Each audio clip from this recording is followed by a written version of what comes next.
श्री शिवाय नमस्तुभ्यम दोस्तों। हर हर महादेव, जय महाकाल। दोस्तों, कैसे हैं आप सब? स्वस्थ और सुरक्षित होंगे। दोस्तों, 4 जून शिवरात्रि और प्रदोष एक साथ, बहुत ही सुंदर यह अवसर आया है। जो भी पूज्य गुरुदेव ने जो समर्पण शिव महापुराण जो चल रही है, उसमें ही वो जो सुंदर सा उपाय बताया है, मैं फिर से आप लोगों को बता रही हूँ। ये बहुत ही सुंदर अवसर है आपके सामने समक्ष कि इस अवसर पर आप यह कार्य करते हैं तो आपके जीवन के जैसे भी कष्ट हो, जो भी आपकी मनोकामना हो, या जैसे भी कष्ट हो, जो भी संकट आप पे आया हुआ हो, यदि लगता है कि कर्ज बहुत ज़्यादा चढ़ गया है और दुखों का अंत ही नहीं हो रहा, एक कष्ट दूर होता है और दूसरा कष्ट आपको सामने दिखने लगता है, दूसरी परेशानी सामने दिखने लगती है, तो दोस्तों आप यह उपाय अवश्य कीजिएगा। क्योंकि पूज्य गुरुदेव ने अपनी कथा में बहुत ही सुंदर तरीके से बताया था और बहुत सुंदर अवसर, जैसे ये ज्येष्ठ मास में ही करने के लिए बताया है। ज्येष्ठ मास में इस बार बहुत सुंदर अवसर आ रहा है कि जो 4 जून को मंगलवार को प्रदोष और शिवरात्रि एक साथ पड़ रही है, इसमें आपको अवश्य यह उपाय करना चाहिए। अब यह उपाय कैसे करना है, इसमें बहुत सारे, मैंने पहले बताया था, उसमें बहुत सारे प्रश्न पूछे गए थे। इन सभी प्रश्नों के आपके उत्तर में इसमें देने वाली हूँ और बहुत ही डिटेल्स में, बहुत विस्तार से, बहुत सुंदर तरीके से आपको समझाने वाली हूँ। इससे पहले यदि आपने मेरे चैनल को अभी तक सब्सक्राइब नहीं किया है या आपको लगता है कि ये आवाज़ पहली बार सुन रहे हैं, तो अवश्य सब्सक्राइब कर लें और वीडियो को लाइक करना और शेयर करना ना भूलें। दोस्तों, समर्पण शिव महापुराण में पूज्य गुरुजी ने बहुत ही सुंदर उपाय बताया था जो ज्येष्ठ मास में ही करने का था। और अब आपको अवसर मिल रहा है कि जिस दिन शिवरात्रि भी पड़ रही है, प्रदोष भी पड़ रहा है, भूम प्रदोष, मंगलवार को जो प्रदोष पड़ता है उसको भूम प्रदोष कहते हैं। उस दिन यदि ये उपाय किया जाए तो आपको शीघ्र इसका फल प्राप्त होगा। आपको करना ही है और घर में ही करना है। सबसे श्रेष्ठ बात यह है कि आपको घर में ही करना है। अब आप कहेंगे कि उपाय तो आपने बताया ही नहीं है। हाँ, मैं उपाय बताने जा रही हूँ, ठीक है। तो आपको करना ये है कि घर में आपके कोई बड़ा, आपके घर के सामने को समक्ष कोई यदि गार्डन बना हुआ है, उसमें बड़ा वृक्ष है, चाहे वह वृक्ष कोई सा भी हो, बरगद का हो, पीपल का हो, नीम का हो, बेलपत्र का हो, जो भी हो, ऐसा कोई विशेष पेड़ नहीं ढूंढना है आपको। आपके घर के सामने है तो आप उसमें भी कर सकते हैं। यदि आपके घर के सामने कोई वृक्ष नहीं है तो आप अपने घर के छोटे से गमले में भी कर सकते हैं। हाँ, एक बात का आपको ध्यान रखना है कि आप तुलसी जी के गमले में यह उपाय ना करें, ठीक है।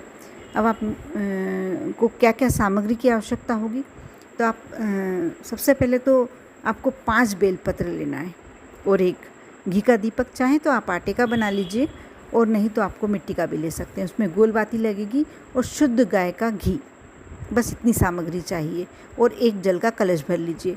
इसके अलावा आप चाहें जो शिव जी को आप समर्पित करते हैं, जो शिवलिंग पर आप सामग्री समर्पित करते हैं, सब रख सकते हैं, सब चढ़ा सकते हैं, लेकिन वह उपाय के अंतर्गत नहीं है। आपकी इच्छा है तो आप बिल्कुल पूरी पूजन कीजिए, कोई मनाही नहीं है, लेकिन आपको सिर्फ उपाय ही करना है।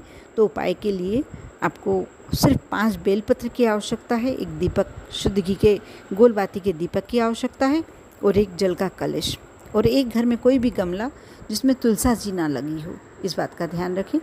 आप सुबह थोड़ा सा जल्दी स्नान कर लें। जितना जल्दी आप यह उपाय करेंगे उतना ही अच्छा रहेगा। आपको उठना है सुबह और स्नान कर लें। फिर उस गमले में के पास सबसे पहले एक साफ स्वच्छ जल का कलश भर के रख लें। अपनी स्वच्छता का भी ध्यान रखना है आपको, इस बात का विशेष ध्यान रखें।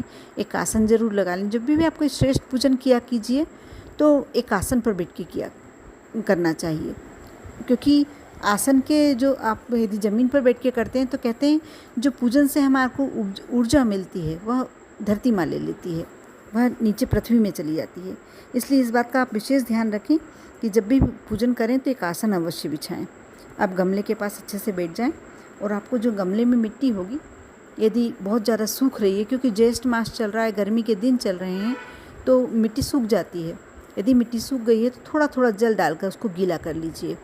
वो छोटा सा शिवलिंग, सुंदर सा शिवलिंग, जितना सुंदर बना सकते हैं बिल्कुल मनोयोग से, उस समय आप ये सोचिए कि बिल्कुल मैं अपने भगवान के साथ हूँ, मैं अपने भोलेनाथ के समक्ष हूँ। और मेरे भोलेनाथ जिस पर कृपा करते हैं उसको उसके भंडार भर देते हैं, उसके जीवन के सारे कष्ट दूर कर देते हैं, उसके जीवन में कष्ट आते ही नहीं हैं। अब आपको जो 5 बेलपत्र हैं, आपने सबसे पहले शिवलिंग बनाया, आपको पार्थिव शिवलिंग बनाना है। यदि आप पूजन करना चाहते हैं तो बिल्कुल जैसी पूजन करना चाहते हैं करें। और उसके बाद आपको जो उपाय के अंतर्गत आता है जो वो बता रही हूँ, जो बेलपत्र लेंगे आप वह टूटी फूटी बिल्कुल नहीं होना चाहिए, साफ़ स्वच्छ होना चाहिए। आप उसको एक एक बेलपत्र को समर्पित करते जाएं भोलेनाथ की शिवलिंग पर। और जब आप बेलपत्र समर्पित करेंगे तो इस बात का ध्यान रखें कि डंडी आपकी तरफ होना चाहिए, पत्ती का सिरा दूसरी तरफ होना चाहिए आपने। और कोशिश करें, प्रयास करें कि आप उत्तर दिशा की तरफ बैठें, आपका डायरेक्शन दक्षिण दिशा की तरफ हो और उत्तर दिशा की तरफ आप बैठें। आपने बैठे और जब बेलपत्र समर्पित करें आप शिवलिंग पर, तो जो शिव जी की 5 बेटियां हैं, जया, विषहरा, शामलीवारी, दोतली और देव, इस प्रकार 5 बेटियां जो हैं, जैसे आपने एक बेलपत्र समर्पित करी तब आप बोलेंगे जया, दूसरी बेलपत्र समर्पित करी तो विषहरा, तीसरी, इस प्रकार 5 बेटियों के जो मैंने नाम बताएं क्रमशः वह ले लें, 5 बेलपत्र समर्पित कर दें। मैं फिर आपको बता दूं कि डंडी का सिरा आपकी तरफ होना चाहिए।